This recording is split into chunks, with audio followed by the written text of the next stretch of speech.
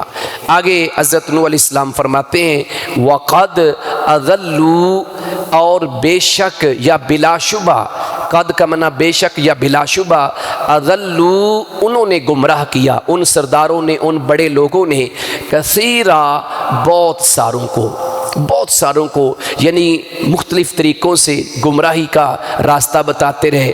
دیکھو بھائی ہمارے بڑے باپ دادا، آج بھی یہی چلتا نا بھائی، باپ دادا یہ کرتے آئے ہیں، ہمارے بڑے یہ کرتے آئے ہیں، تو اب اللہ معاف کرے ہمارے بڑے غلط ہو گئے تھے، ہمارے بڑے کیسے غلط ہو سکتے ہیں؟ تو آج بھی بچوں کو اسی طریقے سے گمراہ کیا جاتا ہے۔ بڑی بڑی فوٹو گھروں کے اندر بابوں کی لگائی جاتی ہیں، بچے نے جب آنکھ کھولنی ہے اس نے پوچھنا اماں یہ کیا ہے؟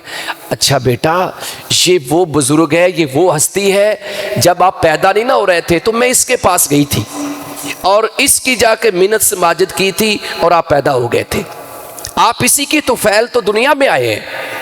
تو اب وہ بچہ کیا کرے گا؟ اللہ کی بات کرے گا؟ نہیں، وہ تو صبح اس کو سلوٹ مارے گا کہ بھئی تیری مہربانی، تیری وجہ تو میں دنیا تے آیا۔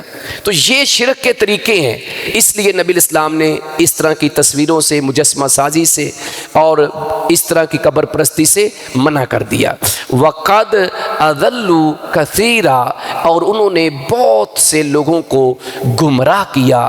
وَلَا تَزِدِ الظَّالِمِينَ، یہ ایک طرح کی آگے بد دعا شروع ہو گئی ہے حضرت نوح علیہ السلام کی، اور تو زیادہ نہ کر الظالمین، ظالموں کو، الا مگر ضلالا، گمراہی کے، اور تو ظالموں کو سوائے گمراہی کے کسی چیز میں زیادہ نہ کر۔ کیا مطلب ہے کہ یہ گمراہ ہو چکے ہیں، رستے سے بھٹک چکے ہیں، اب ان کو بھٹکتے ہی چھوڑ دے اور یہ گمراہی میں بڑھتے جائے۔ خود اللہ کہتا ہے کہ میں ظالموں کو ڈھیل دیتا ہوں، لہٰذا اے اللہ میں تیرا پیغمبر 950 سال تبلیغ کر کے، دعوت کر کے تمہیں یہی کہہ رہا ہوں کہ اب ان ظالموں کو اس گمراہی کے اندر اور بڑھا دے، تاکہ ان کے لیے واپس پلٹنے کا اب راستہ ہی نہ ہو، اور یہ گمراہی کی اس انتہا پر پہنچ جائیں کہ جب تیرا غصہ پھر آئے اور ان کے اوپر عذاب آ جائے۔ پھر وہی ہوا کہ اللہ نے ان کو کھلا چھوڑ دیا، اور وہ جو ٹائم لیمٹ ایک اللہ کی طرف سے طے تھا، اس ٹائم کے اوپر اللہ نے پھر اس قوم کو تباہ کر دیا۔ تو اگلی 4 آیات، 28 آیات کل ہیں، اگلی 4 آیات انشاءاللہ کل کے درس میں پڑھیں گے۔ تو آج کی آیات کا خلاصہ کیا ہے کہ نوح علیہ السلام نے اپنی تبلیغ کا طریقہ بتانے کے بعد اللہ سے کہا کہ میں نے ہر طریقے سے دعوت دی ہے، لیکن انہوں نے پھر بھی میری بات نہیں مانی، میری نافرمانی کی ہے، اور ان لوگوں کے پیچھے چلے ہیں جو مالدار تھے یا اولاد والے تھے، انہوں نے مختلف طریقوں سے انہوں نے گمراہ کیا، میرے خلاف خفیہ تدبیریں بھی کی، چالیں چلی، اور جو بت انہوں نے بنا رکھے تھے جن کے یہ پوجا کرتے تھے، اس کی کارستانیاں بتا کے، کارنامے بتا کے کہ یہ بھی کرتے ہیں وہ بھی کرتے ہیں، تو اس طرح قوم کو انہوں نے اپنے ساتھ ملایا ہوا تھا۔ لہٰذا اے اللہ میں یہی کہوں گا کہ ان ظالموں کو گمراہی کے اندر اور بڑھا دے، ان ظالموں کو گمراہی کے اندر اور بڑھا دے۔ تو آگے وہ بات ہے کہ پھر ان کے اوپر اللہ کا عذاب کیسے آیا، کیسے اللہ نے ان کو پکڑا، کیسے ان کی تباہی ہوئی، وہ ساری باتیں اگلے درس میں، کل کے درس میں انشاءاللہ ہوں گی۔ اللہ سے دعا ہے کہ اللہ ہمیں ہر طرح کے کفر سے، شرک سے، بدعات سے، گمراہی سے محفوظ فرمائے، اور جو ہمارے پیغمبر علیہ السلام کی، کیونکہ ہمارے لیے اب رول ماڈل حضرت محمد صلی اللہ علیہ وسلم ہے، اللہ تعالی ہمیں ان کی صحیح معنوں میں اتباع کرنے کی توفیق عطا فرمائے۔ وما علیہ الا البلاغ المبین۔